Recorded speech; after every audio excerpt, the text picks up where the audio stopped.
चलिए और बताइए कैसे हैं। आई होप आप सब लोग अच्छे हैं ना, एकदम ठीक ही होंगे। उम्मीद रखते हैं आपकी तैयारी काफ़ी अच्छी चल रही होगी। यहाँ जो इंतजार आप सभी लोगों का बीएसएससी के हिस्ट्री क्लास, बीएसएससी के हिस्ट्री क्लास, तो ये लीजिए आ गया पांचवा बीएसएससी के लिए हिस्ट्री क्लास का। और ये स्पेशल बीएसएससी एग्जाम वालों के लिए बनाया जा रहा है, बल्कि जबकि इनमें जितने भी एंशिएंट हिस्ट्री के प्रश्न लिए गए हैं वह सभी प्रश्न बिहार पुलिस दरोगा, जितने भी अभी तक के बिहार के एग्जामों में प्राचीन इतिहास एंशिएंट हिस्ट्री के प्रश्न पूछे गए हैं, वह सभी प्रश्न इस वीडियो के माध्यम से क्या किया जा रहा, कवर किया जा रहा। पिछले चार क्लास में मात्र 150 प्रश्न को हम कवर किए हैं, क्योंकि जिस तरीके से हम क्लास ले रहे हैं वह काफ़ी महत्वपूर्ण है। और साथ में ये जो एआई के द्वारा स्लाइड बनाए गए हैं पीपीटी, वह काफ़ी अच्छे ढंग से बनाए गए हैं। तो अगर आप सभी लोग अभी तक वह सभी क्लास नहीं देखे हैं तो अवश्य देख लीजिए, और पहले आप पांचवें क्लास को 150 नंबर से आगे क्या कर लीजिए, पूरा कीजिए। ये जो स्लाइड पेपर बनाया गया है ये है कि सिर्फ क्वेश्चन करके निकलने से कुछ होने वाला नहीं है। क्योंकि एग्जाम जो हमारा होने वाला है वह उसके आसपास के सभी प्रश्नों को हमें ध्यान में रखना होगा, कि ताकि अगर ये प्रश्न इस बार पूछा है तो अगले प्रश्न इसी के जैसे कैसे पूछ सकते हैं। जैसे प्रश्न यहाँ लगा दिया गया है 150 नंबर क्वेश्चन से आगे हम चलेंगे, तो आप फटाक से इसका उत्तर हमें क्या कीजिए, कमेंट कीजिए कि इसका उत्तर क्या होगा। प्रश्न देखिए क्या पूछा जा रहा, कौटिल्य प्रश्न पूछा जा रहा। कौटिल्य खाली स्थान का प्रधानमंत्री थे, मतलब किस व्यक्ति के प्रधानमंत्री थे? चंद्रगुप्त द्वितीय का प्रधानमंत्री, चंद्रगुप्त मौर्य का प्रधानमंत्री, या समुद्रगुप्त का, या चंद्रगुप्त द्वितीय। ठीक है, तो चंद्रगुप्त मौर्य हम सभी लोग जानते हैं कि चंद्रगुप्त मौर्य के गुरु थे कौन? कौटिल्य।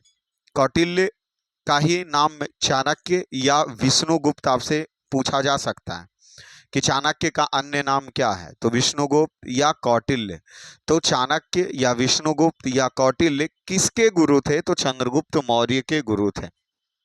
देखिए चंद्रगुप्त मौर्य के द्वारा मौर्य वंश की स्थापना की जाती है, मौर्य वंश की स्थापना की जाती है। और साथ में यह नंद वंश के अंतिम शासक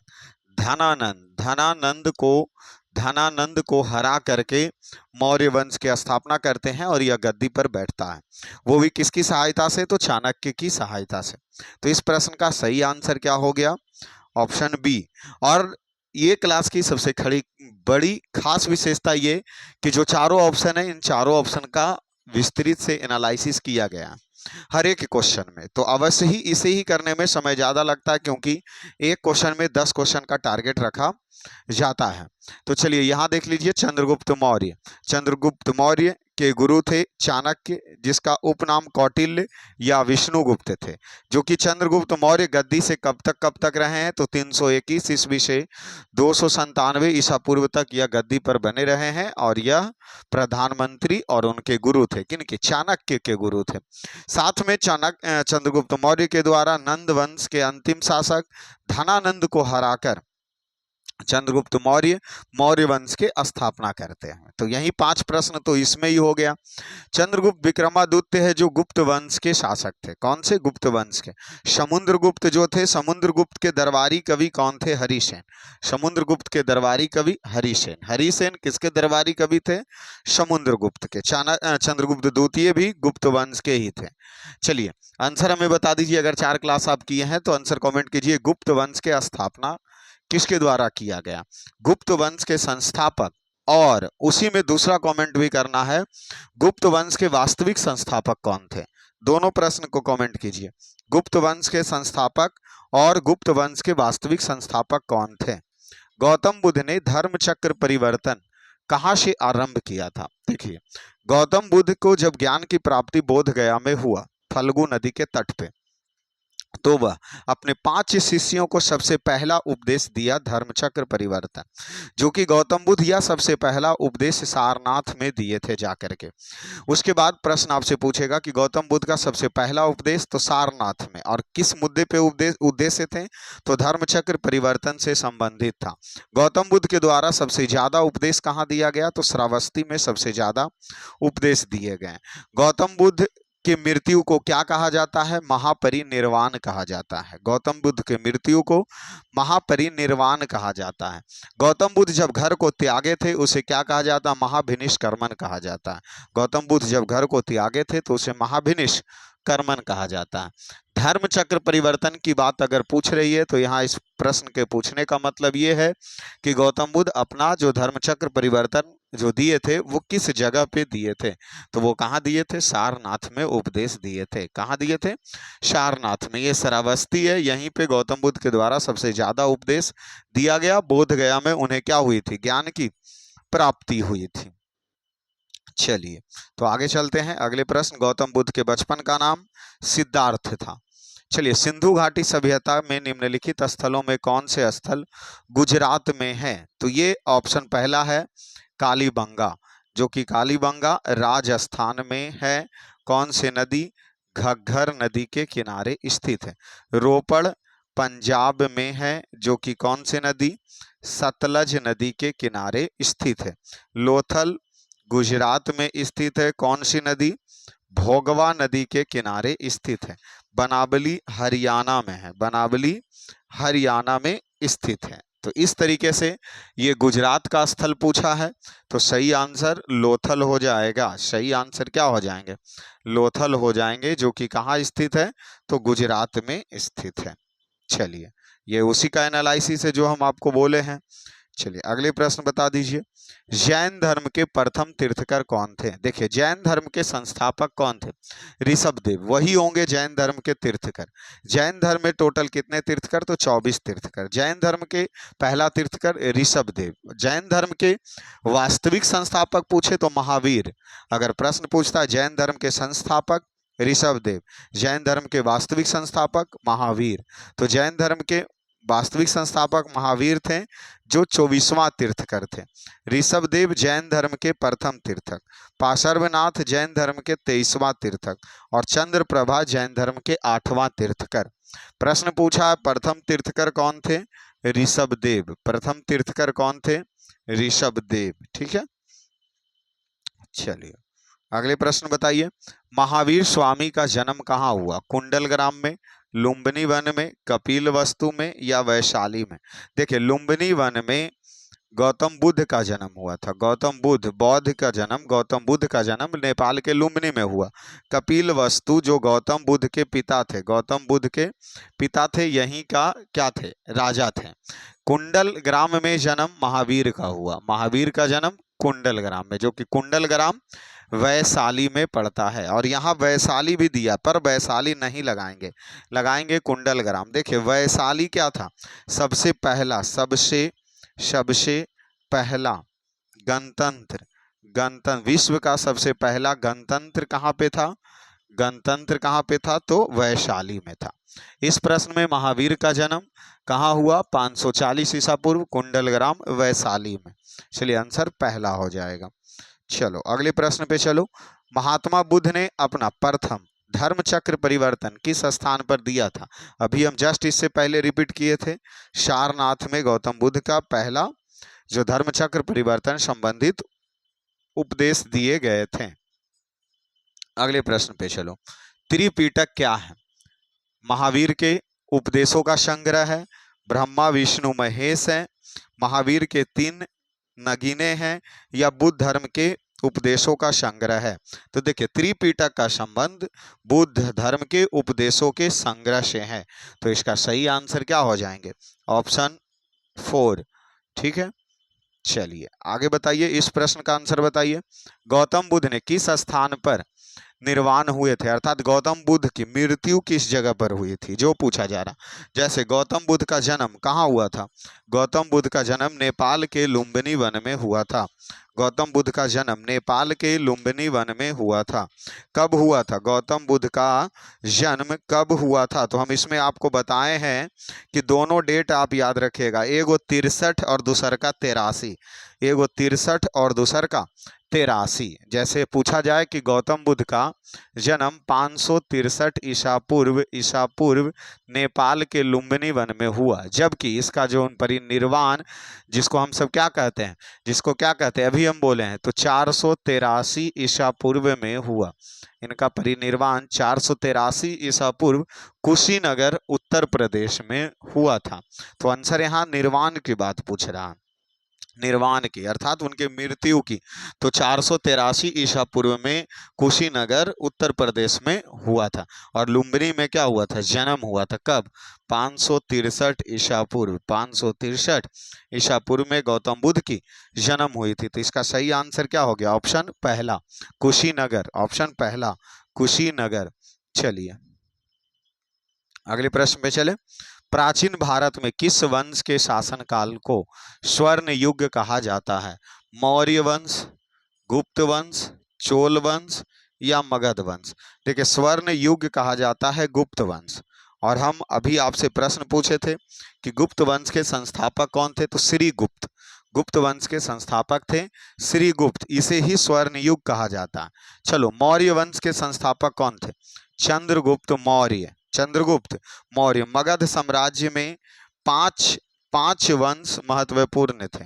उस पांचों का ट्रिक हम क्या बताएं? ट्रिक क्या बताएं? हसीन, हसीन मशुक शाह, हसीन मशुक शाह। ये ट्रिक किसको किसको याद है? क्योंकि हम इसको पार्ट 1 पार्ट 2 सब जगह बताएं। हर्यक वंश, शिशुनाग वंश, हर्यक वंश, शिशुनाग वंश, नंद वंश, मौर्य वंश, शुंग वंश, सातवाहन वंश। कौन कौन से हो गए? हर्यक वंश, शिशुनाग वंश, नंद वंश, मौर्य वंश, शुंग वंश, सातवाहन वंश। ये मगध साम्राज्य की 5 महत्वपूर्ण राजवंश थे। तो ये राजवंश का ट्रिक किसको किसको पता है? इसका आंसर क्या हो गया? 2 हो गया। आप फटाक से बताओ कि हाँ ये ट्रिक हमें भी याद था, हमें भी ये ट्रिक क्या था? याद था। चलो, प्राचीन सांख्य दर्शन के प्रवर्तक कौन थे? तो सांख्य दर्शन के कौन हो गए? सांख्य दर्शन के कौन हो गए? कपिल या गौतम? ये दोनों तो छोड़ दो। न्याय दर्शन के गौतम, सांख्य दर्शन के कौन हो गए? कपिल मुनि। सांख्य दर्शन के प्रवर्तक कौन हो गए? सांख्य दर्शन के प्रवर्तक हो गए कपिल मुनि, जबकि न्याय दर्शन के प्रवर्तक गौतम। न्याय दर्शन के प्रवर्तक गौतम, न्याय दर्शन के प्रवर्तक गौतम, और सांख्य दर्शन के कपिल मुनि। सांख्य दर्शन कपिल मुनि। चलिए अगले प्रश्न। कहा जा रहा, भारतीयों के लिए महान सिल्क मार्ग किसने आरंभ किया था? कनिष्क के द्वारा, अशोक के द्वारा, हर्ष के द्वारा, फाहियान के द्वारा? देखिए, सिल्क मार्ग कनिष्क के द्वारा शुरू किया गया। किसके द्वारा शुरू किया गया? भारतीयों के लिए महान सिल्क मार्ग किसके द्वारा शुरू किया गया? तो वह कनिष्क के द्वारा शुरू किए गए थे। इसलिए सही आंसर ऑप्शन पहला।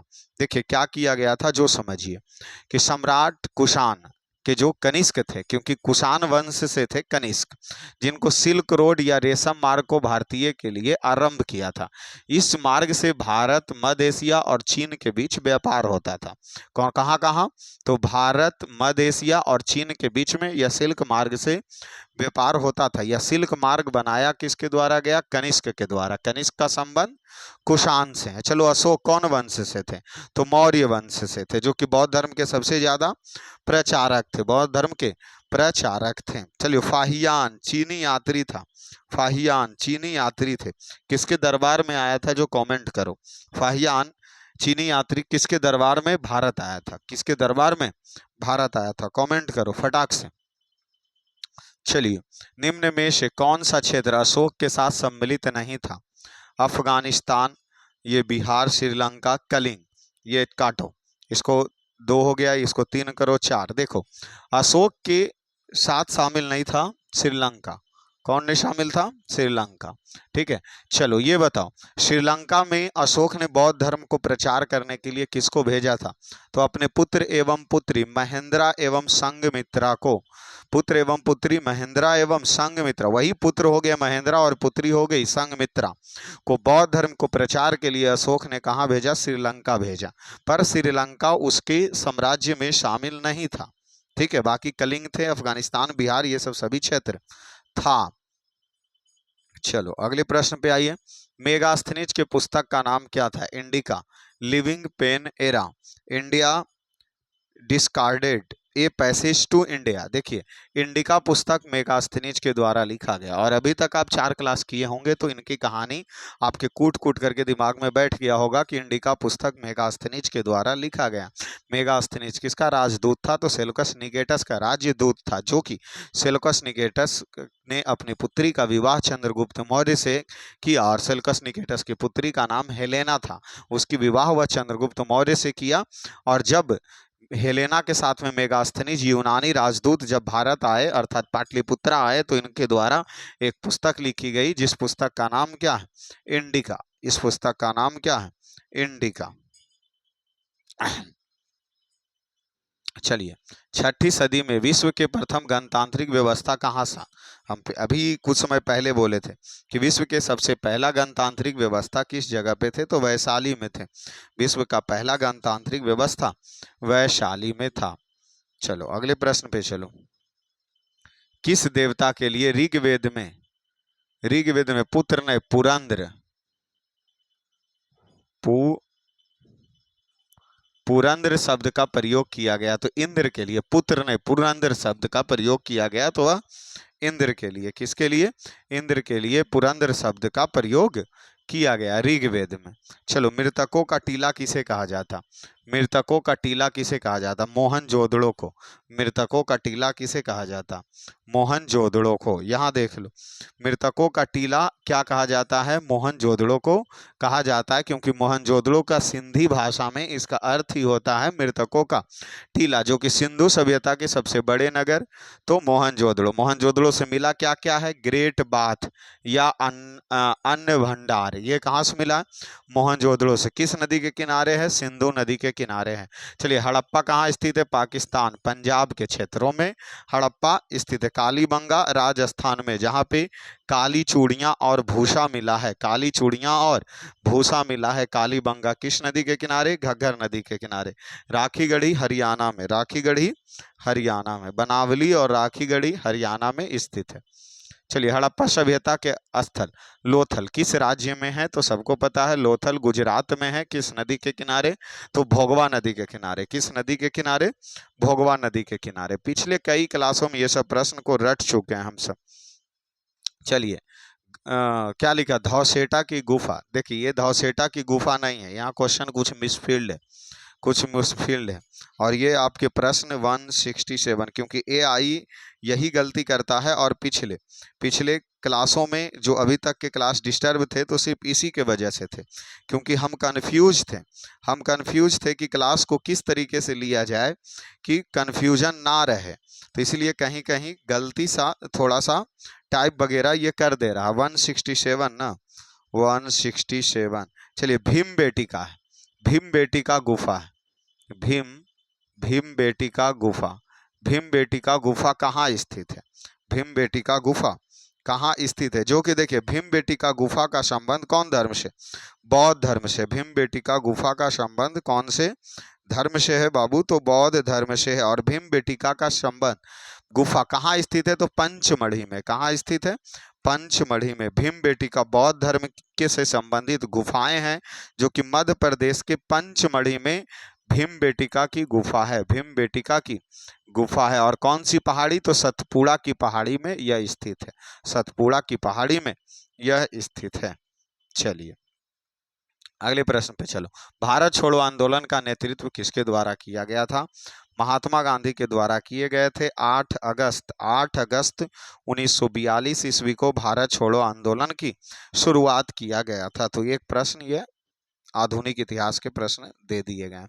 चलिए, चुनेश्वर और पशु के मंदिर किस शैली से निर्मित है? ये इस प्रश्न को भी जरा हम देख लेते हैं कि सच में सही टाइप एआई किया है या गलत किया। तो देखिए छुनेश्वर नहीं, भुवनेश्वर, भुवनेश्वर है, भुवनेश्वर, क्योंकि लगता ही है कि प्रश्न ये कोई है ही नहीं है।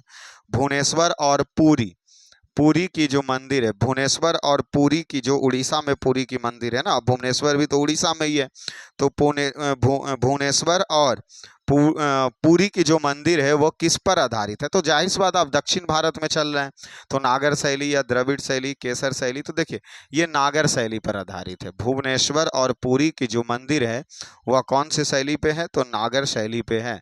उत्तर भारत के मंदिर का वास्तुकाल, और देखिए दक्षिण भारत में होता जैसे तमिलनाडु केरल के आसपास में, तो ये द्रविड़ शैली होता, द्रविड़ शैली होता। नागर शैली उत्तर भारत में जितने भी निर्मित मंदिर हैं वह नागर शैली पे आधारित है, जबकि दक्षिण भारत के मंदिर जो है वह द्रविड़ शैली पे आधारित है। ठीक है, इससे आप डायरेक्ट याद कर सकते हैं। अगले प्रश्न पे आइए। अशोक के प्रथम शासन के प्राथमिक प्रमाण थे क्या? राजनीतिक व्यवस्था, धर्म, प्रशासन या अर्थव्यवस्था? मतलब अशोक का क्या पूछा जा रहा, प्रशासन का प्राथमिक प्रमाण क्या थे? देखिए अशोक जैसे कलिंग युद्ध 261 ईसा पूर्व में कलिंग युद्ध लड़ा अशोक, उसके बाद वह अपने युद्ध नीति को त्याग करके धम्म नीति अपना लिया गया। ठीक है, इसका मतलब ये हो रहा है कि उसके बाद वह अपने धर्म, बौद्ध धर्म को प्रचार से जाना गया सबसे ज्यादा, उससे पहले वो नहीं जाना जाता। तो इसका प्राथमिक प्रमाण क्या प्रशासन का? तो धर्म है। क्या मानते थे वो? धर्म मानते थे। ठीक है, तो सही आंसर क्या हो गया? धर्म हो गए। चलिए इस प्रश्न का आंसर हम बता चुके हैं। जोते हुए खेत का परिणाम सिंधु सभ्यता में किस स्थल पर मिला? कालीबंगा, राजस्थान में घग्गर नदी के किनारे जोते हुए खेत का प्रमाण मिला। चलो दैमाबाद महाराष्ट्र में, लोथल गुजरात में, लोथल गुजरात में। चलिए निम्नलिखित में से कौन से एक उपनिवेश अर्ध का आर्थिक उपयुक्त कारण है? ये प्रश्न में भी थोड़ा सा शुद्धिकरण करना पड़ेगा। 72 ना, हाँ देखिए 72 का था, निम्नलिखित में कौन से उपनिषेध का उदय का अत्यधिक उपयुक्त कारण है? उदय का उपयुक्त कारण है, मतलब ये प्रश्न पूछ रहा है कि निम्नलिखित में कौन से एक उपनिषद, कौन से एक उपनिषद, कौन से एक उपनिषद, उपनिषद के उदय, उदय का उपयुक्त, उपयुक्त कारण है कि उपनिषद का उदय हुआ है। इसमें कारण इसका कौन सा है? औद्योगिक विकास, औद्योगिक विकास या धार्मिक प्रवृत्ति या सामंतवाद या क्रांति? देखिए उपनिषद, उपनिषद है या उपनिवेश है? उपनिषद का, तो औद्योगिक विकास ही होगा।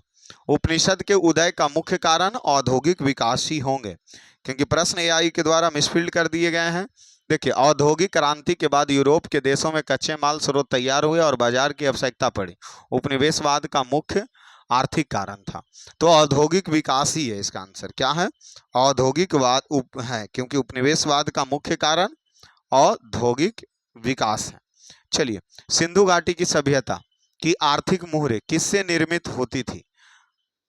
पक्की मिट्टी से, फायरेंस से प्रकाशित ब्लेड से या अग्निक से? कहा जा रहा है क्या सिंधु घाटी की मोहरें किससे प्राप्त होती थी? तो पक्की मिट्टी से या फाइनेंस से, आकीक से या सेल खड़ी से? इसमें सेल खड़ी डालो, सेल खड़ी, क्या से? सेल खड़ी। तो आंसर सही क्या हो जाएगा कि सिंधु सभ्यता के जो मोहरें थी वह किससे प्राप्त होती थी? तो वह प्राप्त किससे होती थी? सेल खड़ी से। सेल खड़ी होना चाहिए, सेल खड़ी होना चाहिए, सेल खड़ी होना चाहिए, क्योंकि ऑप्शन जो सेल खड़ी लिखे, सेल खड़ी की बनी मोहरे, सेल खड़ी। यहाँ पे सिंधु सब अधिकांश प्रसिद्ध मोहरे सेलखड़ी नामक पत्थर से बनाई जाती थी। यह ऑप्शन गलत दिया है। इसका सही आंसर क्या हो जाएंगे? सिंधु घाटी सभ्यता की अधिकांश मोहरे सेलखड़ी नामक पत्थर से बना होता था, सेलखड़ी नामक पत्थर से बना होता है। और हम बार बार बोल रहे हैं कि इसी एआई के कंफ्यूजन के चक्कर में पिछले 2 दिनों से क्लास नहीं लिया जा रहा था, क्योंकि बार बार हम क्वेश्चन वेरीफाई करते, फिर हम सोचे कि पीडीएफ पे ही क्लास लें, पर वहाँ भी हमें लगा कि नहीं, चलो इसी पे क्लास लेते हैं, पीडीएफ हमारे पास रहेंगे तो उससे आराम से क्या करेंगे, चीज़ों को मिलाते हुए आगे की ओर बढ़ा जाएगा जहाँ डॉट होगा। चलिए, धर्म चक्र परिवर्तन सारनाथ, ऑप्शन डी क्वेश्चन कर चुके हैं, कितनी बार प्रश्न कर चुके हैं। चलिए एक बात बताइए, ये मूली वंश के साथ प्राप्त होने वाले, ये कोई मूली वंश थोड़ू ना है जी, अरे मूली वंश थोड़ू ना है, ये तो प्रश्न एकदम साफ शब्दों में दिख रहा कि गलत है। सूती वस्त्र के साक्ष्य प्राप्त हुआ, यहाँ सूती वस्त्र, सूती वस्त्र के साक्ष्य प्राप्त होते हुए हैं, कहाँ से, कहाँ से, मोहनजोदड़ो से, कालीबंगा से, हड़प्पा से या लोथल से, किस जगह से हुआ है, तो मोहनजोदड़ो से सूती वस्त्र का साक्ष्य प्राप्त हुए हैं मोहनजोदड़ो से। तो ये भी प्रश्न मिसफिल्ड, सूती वस्त्र का साक्ष्य मोहनजोदड़ो से, सूती वस्त्र का साक्ष्य मोहनजोदड़ो से। मगध की राजधानी कौन सी थी, ये तो सबको पता है, गिरिव्रज, गिरिव्रज। चंपा अंग की राजधानी, वैशाली लिच्छवी, लिच्छवी की राजधानी, तो ये गिरिव्रज। उसके बाद मगध के राजधानी बाद में पाटलिपुत्रा भी होते हैं, लेकिन ये पुरानी राजधानी पूछ रहा, गिरिव्रज या राजगीर जिसको हम सब कह सकते हैं। चलिए, निम्न में से कौन विष्णु के अवतार नहीं है, मत्स्य, कूर्म, परशुराम, दत्तांची, ये दत्तांची है जो नहीं है, आंसर ये होंगे मत्स्य है, कुर्मी है, परशुराम है, क्योंकि विष्णु के टोटल कितने अवतार थे, तो 10 अवतार थे, विष्णु के 10 अवतार थे।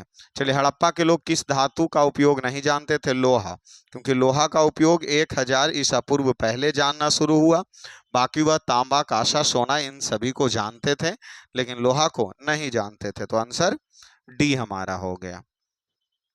चलिए, तंजौर के राजेश्वर या वृद्धेश्वर शिव मंदिर का निर्माण किसने करवाया, राज प्रथम, राजेंद्र प्रथम, विजयलाल, आदित्य।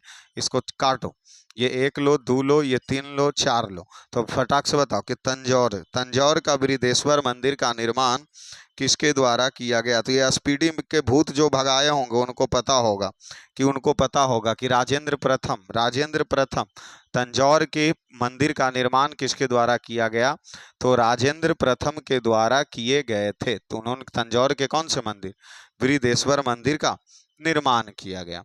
चलिए अगले प्रश्न पे आओ, क्या पूछा जा रहा है, चंद्रगुप्त मौर्य ने चंद्रगिरी पर्वत, ब्राह्मण गणेश वाला, अरे ये कुछ, चंद्रगुप्त मौर्य चंद्रगिरी पर्वत जो सरवन बेलगोला में है, वह किस जैन संतों के साथ गए थे, किस जैन, तो चंद्रगुप्त मौर्य जो हम क्या बोले थे कि जब अकाल पड़ा था तो वह भद्रबाहु के साथ चंद्रगुप्त मौर्य दक्षिण भारत चले गए थे, कर्नाटक के सरवन बेलगोला में गोमतेश्वर की जो मंदिर बनाई गई, वहीं पे उनका जो संलेखन विधि से चंद्रगुप्त मौर्य अपनी आत्मा का त्याग किए थे, तो वह किसके साथ गए थे, तो भद्रबाहु।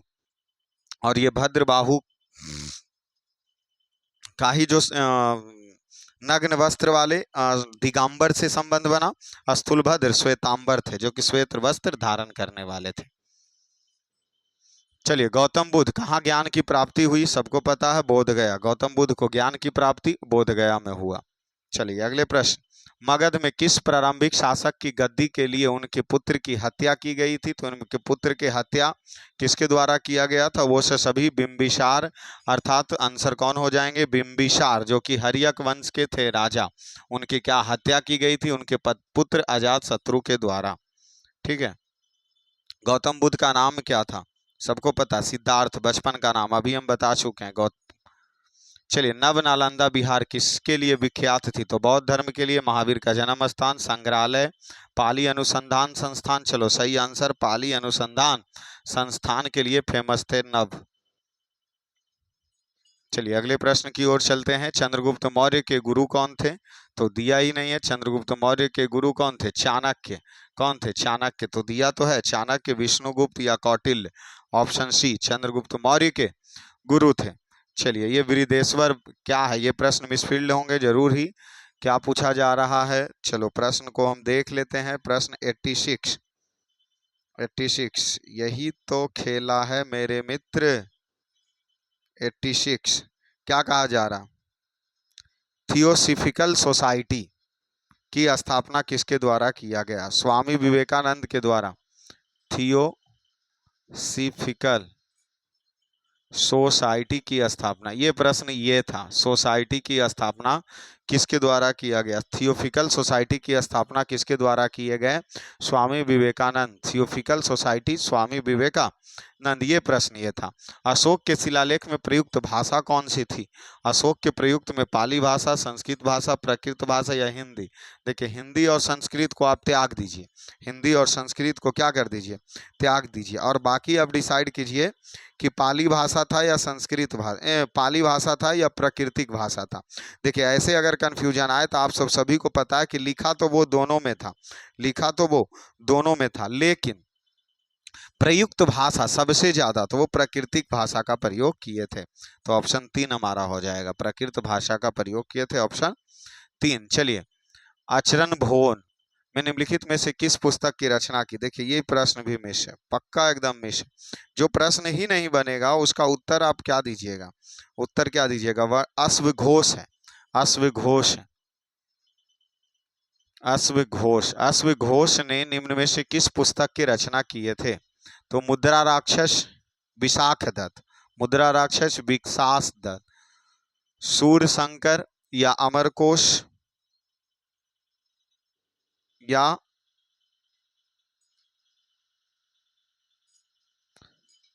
महाविदापुरम। तो देखिए, अश्वघोष के द्वारा, अश्वघोष के द्वारा कौन सी पुस्तक लिखी गई? अश्वघोष के द्वारा सूर्यशंकर, सूर्यशंकर अश्वघोष, सूर्यशंकर अश्वघोष, सूर्यशंकर अश्वघोष। मुद्रा राक्षस विशाख दत्त के द्वारा लिखा गया, सूर्यशंकर लिखा गया। किस लिखा गया? क्या? सूर्यशंकर। सम्राट अशोक ने शाहबाजगढ़ी शिलालेख की भाषा क्या थी? देखिए, शाहबाजगढ़ी शिलालेख पहले था कहाँ, इससे दिमाग लगाओ, तब जाके आपको पता चलेगा। तो ये खरोष्टी लिपि में लिखा गया, अफगानिस्तान में है क्या? खरोष्टी लिपि, जो कि दाएं से बाएं की ओर लिखी जाने वाली भाषा थी। तो शाहबाजगढ़ी शिलालेख में कौन सी भाषा? खरोष्टी भाषा का प्रयोग किया गया। शक संवत 78 ईस्वी में, शक संवत 78 ईस्वी में, शक संवत 78 ईस्वी में पूर्व काल में पूर्ण शब्द किसे कहा जाता है? अब ये प्रश्न में क्या है जो जरा हम देख लेते हैं कि पूर्ण काल में, पूर्ण काल में कौन से? 191 मौर्य काल के पथ विभाग के प्रमुख को कहा जाता है। बताइए, ये प्रश्न गलत है, इसको काटिए, क्योंकि एआई के द्वारा, और इसीलिए हमारा मुख्य ये था कि हम एआई से क्लास ले ही नहीं। द्रविड़ वैष्णव संतों को क्या कहा जाता है? द्रविड़ वैष्णव संतों को क्या कहा जाता है? द्रविड़ वैष्णव संतों को क्या कहा जाता है? द्रविड़ वैष्णव संतों को क्या कहा जाता है? अय्यर। द्रविड़ वैष्णव संतों को अलवार कहा जाता है, अय्यर नहीं, अलवार। क्या कहा जाता? अलवार, अलवार। लेकिन अगली बार अब लग रहा है कि इसको छोड़ना ही पड़ेगा। विक्रमशिला विश्वविद्यालय की स्थापना कहाँ से प्राप्त हुई? अब बताइए, ये सब जगह से, इस सब जगह से विक्रमशिला विश्वविद्यालय बना है। कोई ऑप्शन है उसमें?